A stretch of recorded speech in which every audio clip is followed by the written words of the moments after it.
نحمدہ ونصلی ونسلم علی رسولہ الکریم اما بعد فاعوذ باللہ من الشیطان الرجیم بسم اللہ الرحمن الرحیم السلام علیکم ورحمۃ اللہ وبرکاتہ۔ میں نے ابھی 1-2 دن پہلے ایک بیان کی ریکارڈنگ لگائی تھی جو کہ سورۃ الفجر اور ذی الحجہ کی پہلی 10 راتوں کے متعلق تھی، اور مجھے کمنٹ میں کہا گیا کہ اس کی مزید تفصیلات بیان کروں، تو میں آج سورۃ الفجر، نزول، اس کا مضمون، ترجمہ اور تفسیر بیان کرنے کی کوشش کروں گی انشاءاللہ العزیز۔ تو آئیے شروع کرتے ہیں۔ اس سورت کا نام الفجر ہے۔ اس میں 1 رکوع، 29 یا 30 آیتیں ہیں، 139 کلمے اور 597 حروف ہیں۔ یہ مکہ مکرمہ میں نازل ہوئی، اور اس کے مضامین پر غور کرنے سے پتہ چلتا ہے کہ اس کا نزول اس وقت ہوا جب کفار نے مسلمانوں پر بے دریغ مشق ستم شروع کر دی تھیں۔ وہ انہیں جبراً پھر کفر کی طرف لوٹنے پر مجبور کر رہے تھے۔ مسلمانوں کی حوصلہ افزائی کے لیے اس سورت کا نزول ہوا۔ شروع میں کفار نے اسلام کے دلوں کو مسخر کر لینے والی قوت کا صحیح اندازہ نہ لگایا تھا۔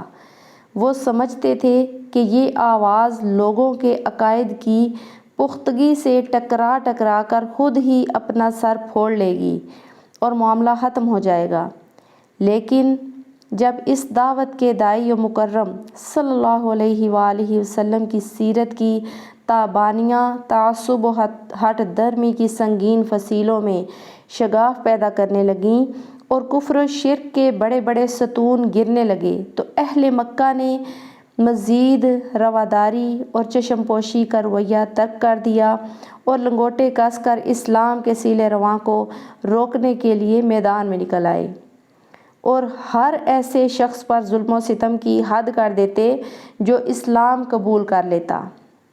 اللہ تعالیٰ اپنے سرفروش اور جانثار بندوں کی حوصلہ افزائی فرما رہا ہے اور انہیں بتا رہا ہے کہ کفار کی یہ سنگ دلانہ حرکات نرالی نہیں، آج سے پہلے بھی ایسا ہوتا آیا ہے۔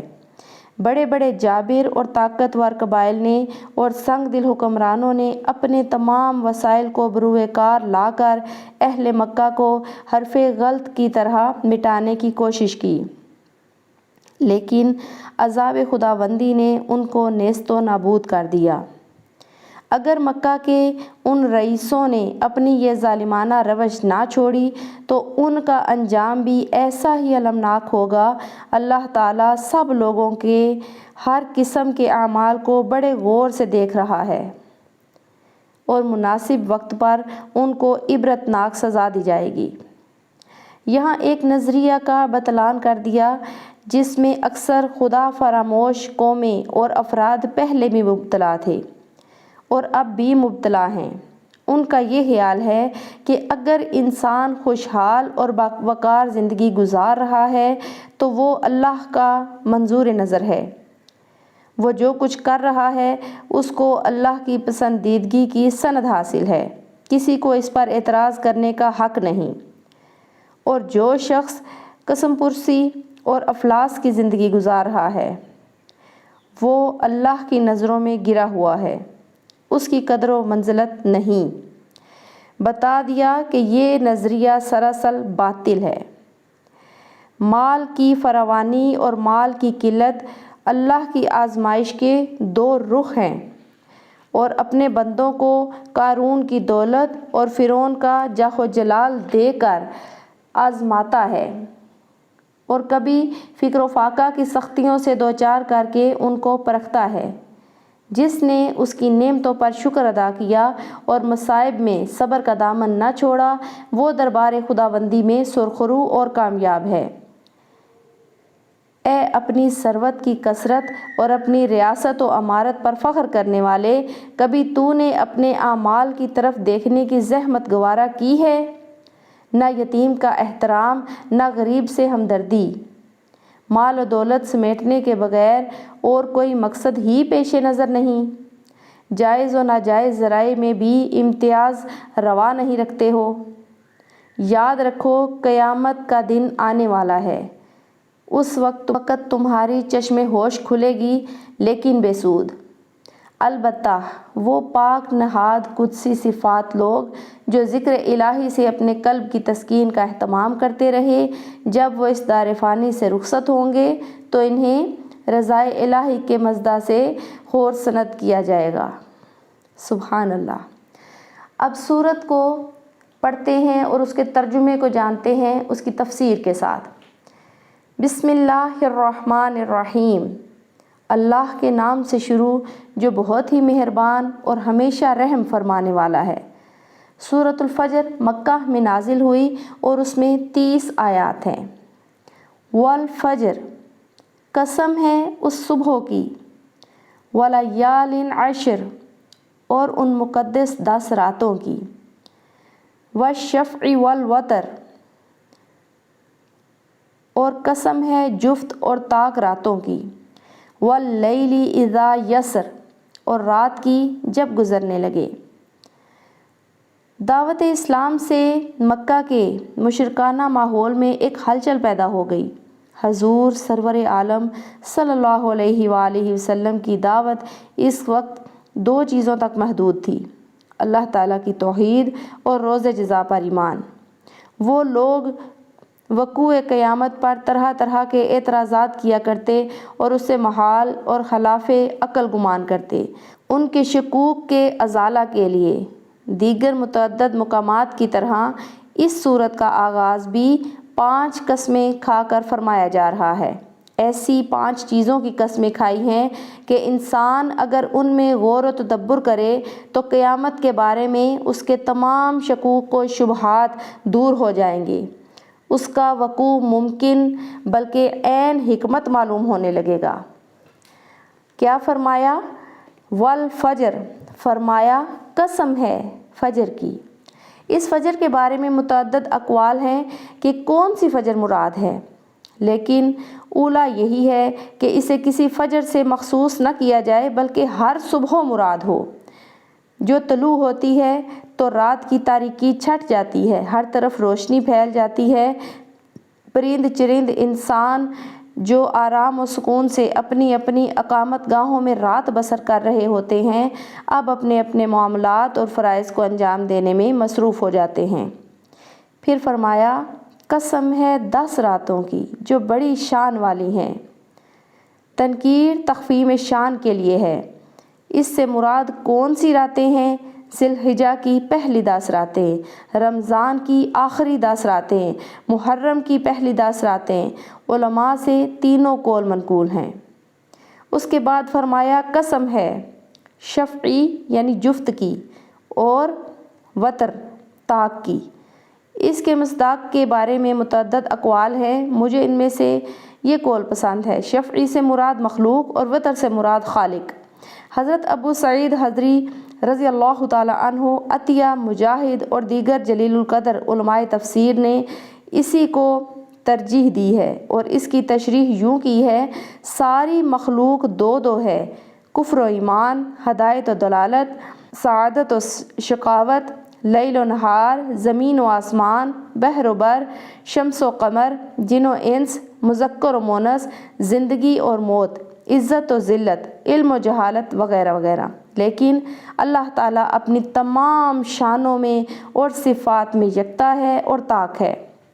وہاں زندگی ہے، موت نہیں، عزت ہے، ذلت نہیں، علم ہے، جہالت نہیں، قوت ہے، ضعف نہیں۔ اس کی ذات بھی یکتا، اس کی تمام صفات بھی یکتا۔ بعض نے شفعی سے مراد وہ نمازیں لی ہیں جن کی رکعتیں 2 یا 4 ہوں، اور وتر سے وہ نمازیں جن کی رکعتیں 3 ہیں، جیسے نماز مغرب اور عشاء کے بعد جو ہم وتر ادا کرتے ہیں۔ یعنی جب رات رخصت ہونے لگے، واللیل اذا یسر، یعنی جب رات رخصت ہونے لگتی ہے اور صبح کے طلوع کا وقت قریب آ جاتا ہے۔ ان تمام قسموں کا جواب لتبعثن محذوف ہے، یعنی تمہیں ضرور زندہ کر کے اٹھایا جائے گا۔ یہ ساری چیزیں جس نظم و نسق اور باقاعدگی کے ساتھ رونما ہوتی رہتی ہیں، وہ اس بات کی شہادت دے رہی ہیں کہ یہ اندھی بحری فطرت کی کارستانی نہیں، بلکہ ایک قادر، حکیم اور علیم ذات کا ارادہ ان کو مورز وجود میں لا رہا ہے۔ جس کی قدرت کا یہ عالم ہو، اس کے لیے انسان کو دوبارہ پیدا کرنا قطعاً مشکل نہیں۔ جب اللہ تعالیٰ کا ہر فعل حکیمانہ ہے تو وہ حضرت انسان کو اتنی قوتوں سے بہرہور کرنے کے بعد اس کو یوں ہی چھوڑ نہیں دیتا کہ وہ ان سے پوچھے ہی نہیں کہ انہوں نے خدا کی دی ہوئی قوتوں اور نعمتوں کو کس طرح استعمال کیا ہے۔ یہ بات بھی اس کی حکمت کے سراسر منافی ہے کہ جن لوگوں نے اس کی دی ہوئی قوتوں کو صحیح استعمال کیا، ان سے اس کی مخلوق کو فائدہ پہنچایا، نیکی اور اخلاق حسنہ کی آبیاری کی، ان کو تو کوئی اجر نہ ملے، اور جنہوں نے ان نعمتوں پر ناشکری کی، اللہ تعالیٰ کی مخلوق کی تباہی اور بربادی کے لیے انہیں استعمال کیا، وہ فسق و فجور کی داغ بیل ڈالی، ان کو ان کے کرتوتوں کی کوئی سزا نہ دی جائے۔ اب اگلی چیز آ جاتی ہے، اگلی آیت ہے، حل فی ذالک قسم لذی حجر، یقیناً اس میں قسم ہے عقل مند کے لیے۔ الم تر کیف فعل ربک بعاد، کیا آپ نے ملاحظہ نہ کیا کہ آپ کے رب نے کیا کیا عاد کے ساتھ؟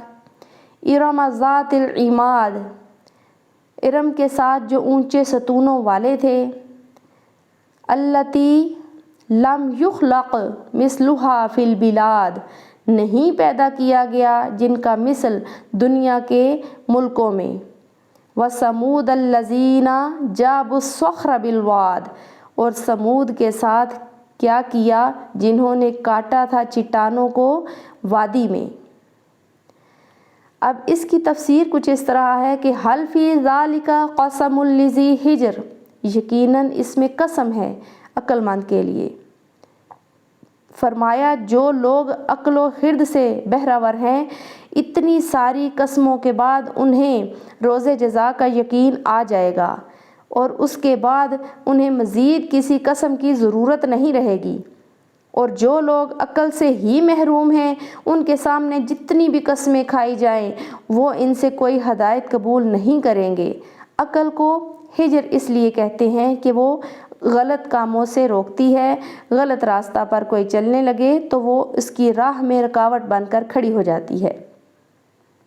اگلی چیز کیا ہے؟ الم تر کیف فعل ربک بعاد، کیا آپ نے ملاحظہ نہ کیا کہ آپ کے رب نے کیا کیا عاد کے ساتھ؟ اہل مکہ دعوت حق کو بڑی بے نیازی سے پس پشت ڈال رہے تھے۔ چند قوموں کی داستان بطور عبرت سنائی جا رہی ہے جو قوت و شوکت میں اپنے اپنے زمانہ میں اپنا جواب نہیں رکھتی تھیں، لیکن اخلاقی بیماریاں ان کو گھن کی طرح کھا گئیں۔ اپنے جرائم اور اعمال بد کے بوجھ تلے دب کر وہ فنا ہو گئیں۔ اہل مکہ اور دیگر عرب قبائل ان قوموں سے اچھی طرح روشناس تھے۔ تاریخ میں عاد کے دو قبیلے بہت مشہور ہیں، ایک کو عاد ارم کہا جاتا ہے یا عاد اولیٰ، اور دوسرے کو عاد اخریٰ۔ عاد اولیٰ کا نسب نامہ یہ ہے، عاد بن ارم بن اوس بن سام بن نوح۔ اس عاد کی اولاد قوم عاد کے نام سے مشہور ہوئی۔ ہود علیہ السلام انہی کی طرف مبعوث ہوئے، لیکن انہوں نے ان کی دعوت کو مسترد کر دیا، اس لیے تباہ کر دیے گئے۔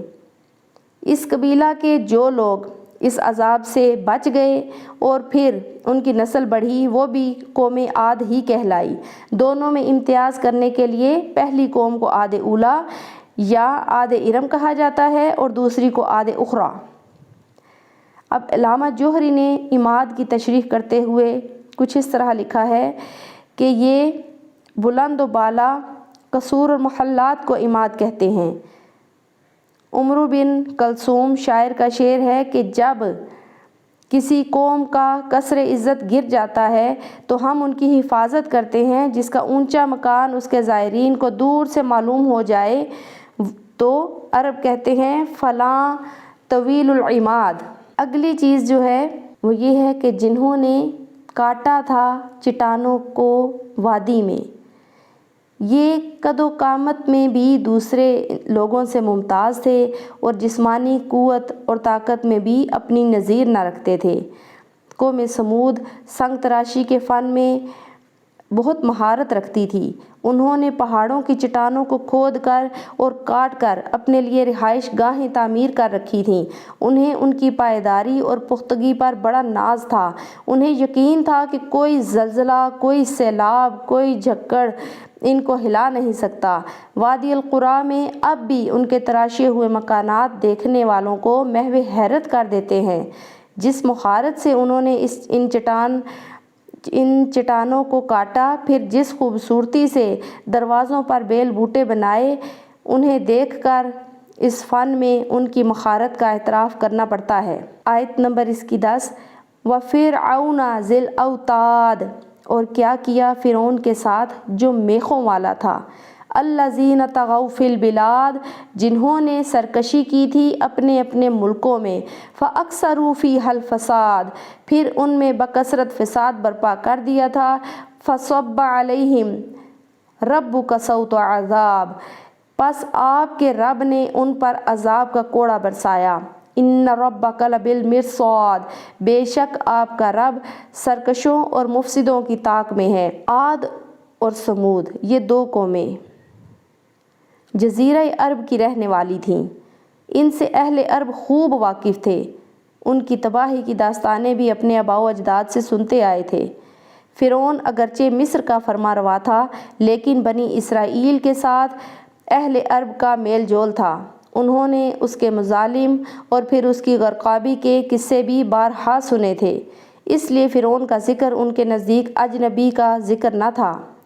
فرعون کو ذی الاوتاد کہا گیا ہے۔ اوتاد وتد کی جمع ہے۔ لوہے کی میخوں کو بھی کہتے ہیں، اور لکڑی کی کلیاں جن کے ساتھ خیموں کی رسیاں باندھی جاتی ہیں، ان کو بھی کہتے ہیں۔ فرعون کا بہت بڑا لشکر تھا۔ جب وہ چڑھائی کرتا تو لشکر کے خیموں کو نصب کرنے کے لیے کلیوں کا ایک بڑا ذخیرہ ان کے ہمراہ ہوتا، یا جن لوگوں پر ان کا عتاب نازل ہوتا ان کو زمین پر لٹا کر ان کے ہاتھ پاؤں میں لوہے کی میخیں گاڑ دی جاتی، اس لیے اس کو ذی الاوتاد کہا گیا ہے۔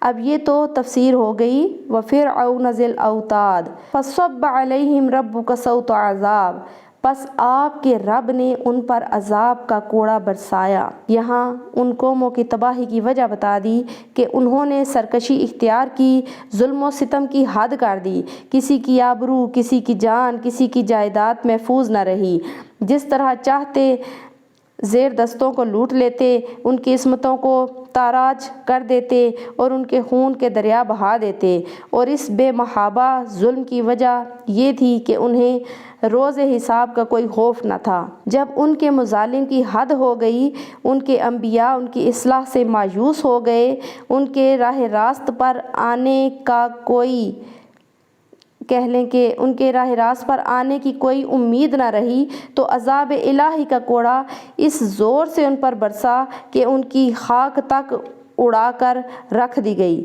ان کی عظمتوں کا نام و نشان باقی نہ رہا۔ ان کی داستان عبرت سنانے کے لیے ان کے قصور و محلات کے شکستہ کھنڈرات باقی رہ گئے۔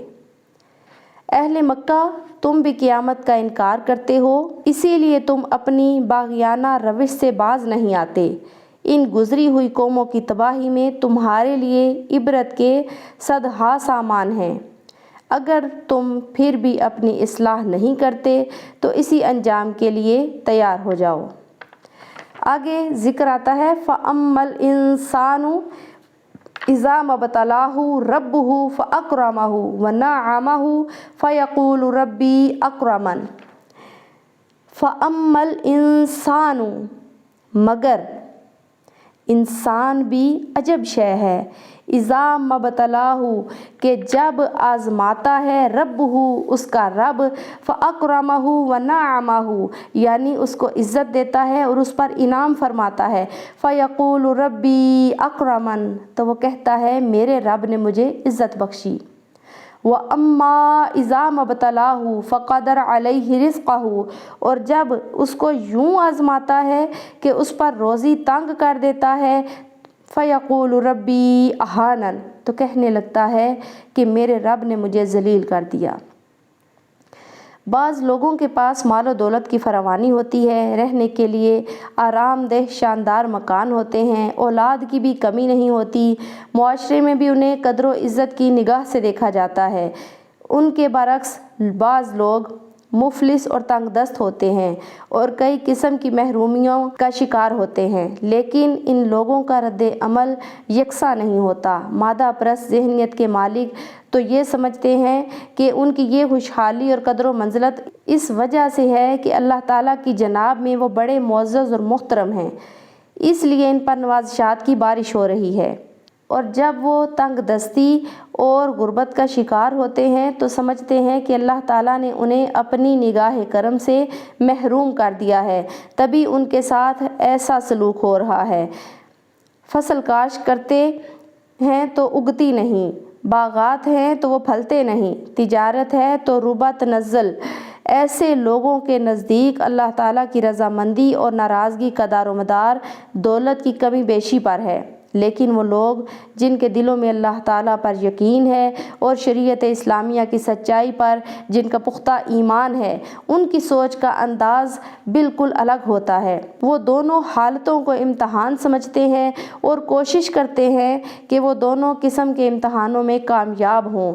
اگر ان کی مالی حالت اچھی ہوتی ہے اور علاقہ میں ان کو عزت و احترام کی نظر سے دیکھا جاتا ہے تو اس پر وہ خداوند کریم کا شکر ادا کرتے ہیں، اپنے مالی وسائل اور اثر و رسوخ کو اس کی مخلوق کی خدمت میں صرف کرتے ہیں، غریبوں کی امداد کرتے ہیں، کمزور اور ضعیف لوگوں پر کوئی ظلم کرنے لگے تو سپر بن کر آ کھڑے ہوتے ہیں، نیکی کا حکم دیتے ہیں اور برائی کی بے کنی کے لیے کوشاں رہتے ہیں، اور اگر فقر و غربت کا دور آتا ہے تو صبر کا دامن مضبوطی سے پکڑ لیتے ہیں، کسی کے سامنے ہاتھ نہیں پھیلاتے، اپنی مالی حالت کو درست کرنے کے لیے حرام ذرائع اختیار نہیں کرتے۔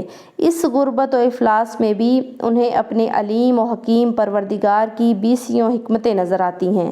قرآن کریم کی ان آیات میں ان دونوں حالتوں کو ابتلاء و آزمائش سے تعبیر کیا گیا ہے، جن سے صاف پتہ چلتا ہے کہ دولت کی قلت و کثرت اللہ تعالیٰ کی رضا و ناراضگی کا معیار نہیں، بلکہ ان دونوں صورتوں میں جو طرز عمل آپ اختیار کریں گے اسی کے باعث آپ اپنے رب کی خوشنودی یا غضب کے مستحق ہوں گے۔ کلا بل لا تکرمون الیتیم، کلا ایسا نہیں ہے، بل لا تکرمون الیتیم، بلکہ اس کی وجہ یہ ہے کہ تم یتیم کی عزت نہیں کرتے، ولا تحاضون علی طعام المسکین، اور نہ تم ترغیب دیتے ہو مسکین کو کھانا کھلانے کی، وتأکلون التراث اکلا لما، اور چٹ کر جاتے ہو میراث کا سارا مال، وتحبون المال حبا جما، اور دولت سے حد درجہ محبت رکھتے ہو۔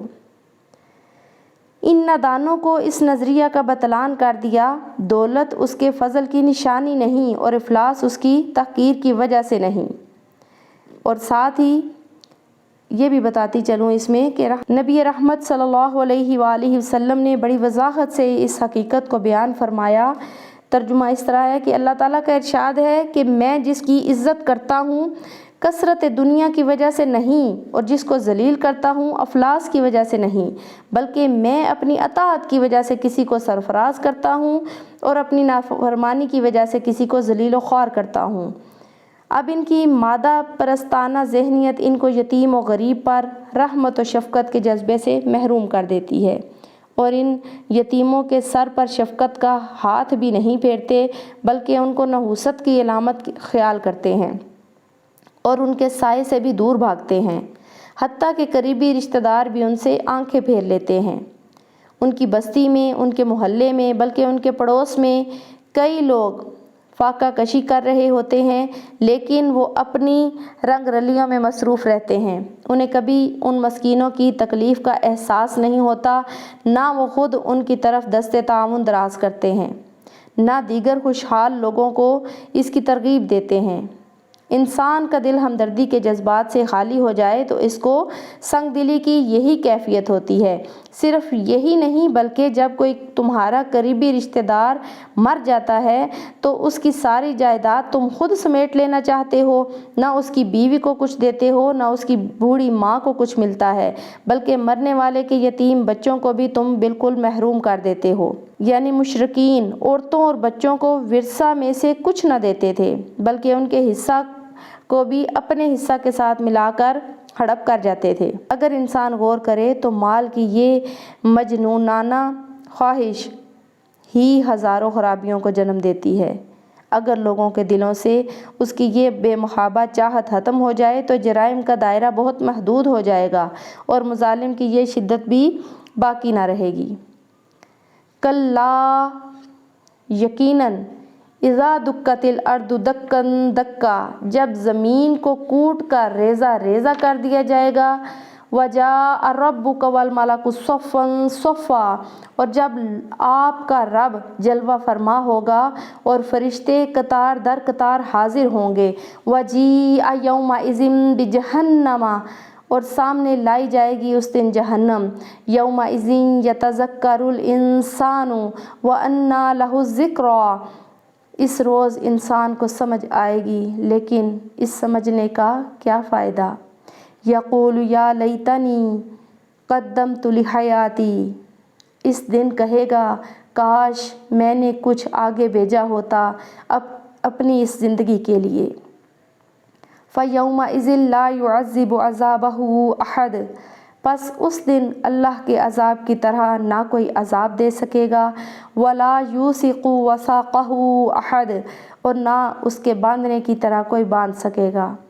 یا ایتھا النفس المطمئنہ، اے نفس مطمئنہ، ارجعی، واپس چلو، الی ربکی، اپنے رب کی طرف، راضیۃ مرضیہ، اس حال میں کہ تو اس سے راضی اور وہ تجھ سے راضی، فادخلی، پس شامل ہو جاؤ، فی عبادی، میرے خاص بندوں میں، وادخلی جنتی، اور داخل ہو جاؤ میری جنت میں۔ یہ طریقہ کار صرف زمانہ جاہلیت کے ساتھ ہی مخصوص نہیں، آج بھی اکثر لوگ جن کو اسلام کے بتائے ہوئے نظریات پر پورا یقین نہیں، وہ سب اسی چکر میں سرگرداں ہیں۔ اس کے بغیر نجات کی کوئی راہ نہیں کہ لوگوں کے سامنے اسلام کا نظریہ حیات دلاویز اسلوب میں پیش کیا جائے تاکہ وہ اشتراکیت اور سرمایہ کے سرابوں سے منہ پھیر کر قرآن کے چشمہ صافی و شیریں کی طرف متوجہ ہوں۔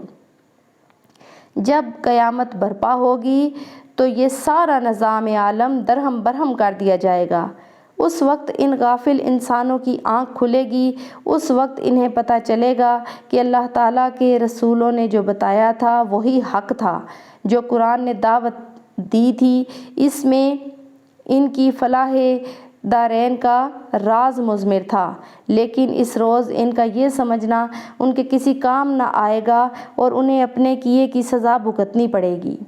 اس روز انسان کف افسوس ملے گا اور کہے گا کاش میں نے آج کے دن کے لیے، اس نہ ختم ہونے والی زندگی کے لیے کچھ توشہ فراہم کیا ہوتا، کاش آج میں تہی دست نہ ہوتا۔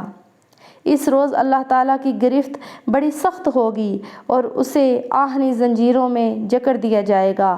کفار و منکرین کے حسرت ناک انجام کے ذکر کے بعد اب اپنے مقبول اور محبوب بندوں کا حال بیان کیا جا رہا ہے کہ کیا کہا جا رہا ہے، ارجعی الی ربکی راضیۃ مرضیہ فادخلی فی عبادی وادخلی جنتی۔ پہلے آپ یہ سمجھیے کہ نفس مطمئنہ کسے کہتے ہیں۔ علامہ پانی پتی فرماتے ہیں جس طرح مچھلی کو پانی میں سکون اور قرار حاصل ہوتا ہے، اس طرح جس شخص کو اللہ کی یاد میں سکون اور اطمینان نصیب ہو اسے نفس مطمئنہ کہیں گے۔ سبحان اللہ۔ لکھتے ہیں کہ اس اطمینان کا اس وقت تک تصور نہیں کیا جا سکتا جب تک انسان سے صفات رذیلہ دور نہ ہو جائیں، اور یہ اس وقت تک دور نہیں ہوتی جب تک انسان اللہ تعالیٰ کی صفات حمیدہ کی تجلیات سے بہرہ ور نہ ہو۔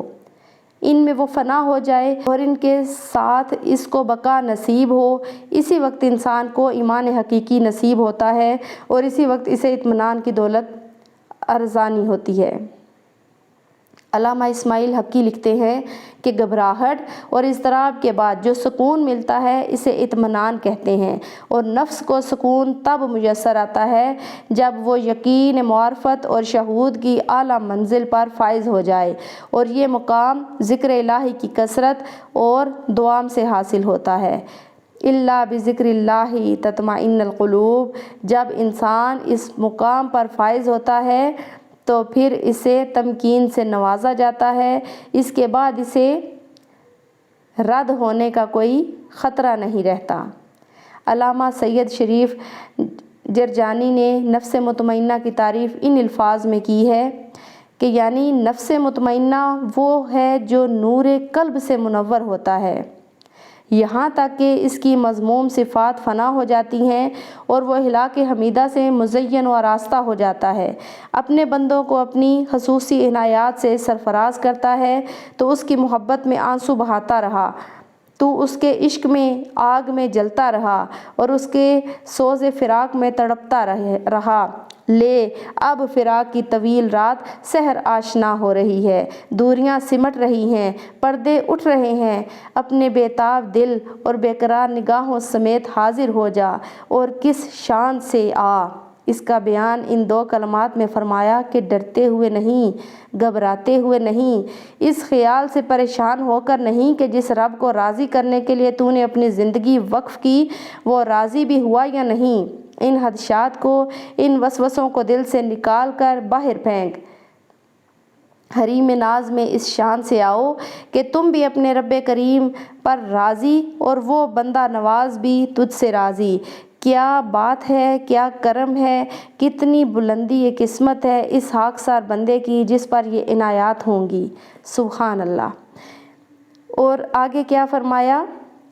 میرے وہ بندے جن پر شیطان کا کوئی مکر کارگر نہ ہوا، جو عمر بھر میرے بنے رہے اور میری خاطر سب جہان سے روٹھے رہے، میری بندگی کے بغیر جن کا اور کوئی کام ہی نہ تھا، اے نفس مطمئنہ تو بھی ان میں داخل ہو جا اور میری وہ جنت جو میری ذاتی اور صفاتی تجلیات کے لیے مخصوص ہے اس میں تشریف لے آ۔ چل۔ روح البیان یعنی یہاں دو سعادتوں کا ذکر ہوا ہے، ایک حسان بارگاہ خداوندی کی رفاقت، یہ روحانی سعادت ہے، دوسرا ان کی معیت میں جنت میں دخول، یہ بدنی سعادت ہے۔ سبحان اللہ۔ حضرت یوسف علیہ السلام نے اپنے رب سے اس روحانی سعادت کے بارے میں التجا کی تھی۔ فاطر السماوات والارض انت ولی فی الدنیا والآخرہ توفنی مسلما والحقنی بالصالحین۔ سورہ یوسف کی آیت نمبر 101 ہے۔ حضرت سلیمان علیہ السلام نے بھی یہی دعائیں مانگی تھیں۔ یہ بشارت کس وقت دی جائے گی؟ بعض علماء کی رائے ہے کہ روز محشر جب یہ لوگ قبروں سے اٹھیں گے تو اس وقت انہیں یہ مژدہ جاں فضا سنایا جائے گا۔ بعض کی رائے ہے کہ مرتے وقت یہ بشارت دی جائے گی، لیکن علامہ ابن کثیر فرماتے ہیں یعنی دونوں وقت اسے یہ خوشخبری دی جائے گی۔ یہاں ایک روایت بھی سن لیجئے کہ ترجمہ اس طرح ہے اس کا کہ حضرت عبداللہ بن عمر فرماتے ہیں کہ جب بندہ مومن فوت ہونے لگتا ہے، اللہ تعالیٰ دو فرشتوں کو اس کی طرف بھیجتا ہے، وہ اسے کہتے ہیں اے نفس مطمئنہ اس دار فانی سے نکل اور راحت و آرام اور گلپوش وادیوں کی طرف چل اور اپنے اس پروردگار کی طرف چل جو تجھ سے راضی ہے۔ حضرت ابن عباس سے مروی ہے کہ جب یہ آیت نازل ہوئی تو حضرت صدیق اکبر بارگاہ رسالت میں حاضر تھے، عرض کرنے لگے کہ یا رسول اللہ صلی اللہ علیہ وآلہ وسلم، اے اللہ کے رسول یہ کتنی ہی اچھی بات ہے۔ حضور نے فرمایا اے ابوبکر جب تم اس دنیا سے رخصت ہوگے تو تمہیں بھی یہ بشارت دی جائے گی۔ ابن کثیر میں اس کا ذکر بھی ہے۔ علامہ ابن کثیر نے حافظ ابن عساکر کے حوالے سے یہ حدیث نقل کی ہے کہ نبی کریم صلی اللہ علیہ وآلہ وسلم نے ایک شخص کو یہ دعا مانگنے کی تلقین فرمائی۔ دعا کے الفاظ کچھ یوں ہیں کہ اے اللہ تعالیٰ میں تجھ سے نفس مطمئنہ کا سوال کرتا ہوں جو تیری ملاقات پر ایمان رکھتا ہو، جو تیری قضا پر راضی ہو اور جو تیری عطا پر قانع ہو۔ وآخر دعوانا ان الحمد للہ رب العالمین۔